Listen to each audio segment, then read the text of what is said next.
Исламия Минхажева мәңге яшь Тукай. Укый Исламия Минхажева. Күңел бәйрәм итә бүген. Табигатьнең матур мәле. Нинди бәйрәм дип сорарсыз? Кем белә? Әйтегез, яле. Тукай бабам туган көн бу. Көне буе шигырь сөйлим. Су анасын, шүрәлене, туган телне көйләп йөрим. Кушлавычка барып кайтам. Кырла урманнарын гизәм. Сезгә кызык, мин үземне шул заманда кебек сизәм.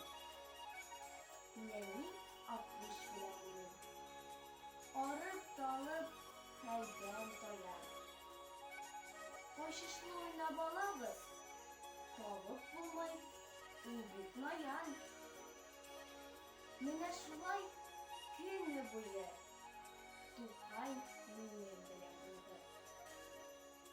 Хыяллардан атлап чыккач, күренмәде, күңел булды. Үзе янда булмаса да, шигырьләре безнең белән. Бөек Тукай гасыр улы, ул мәңге яшь, ансын белән.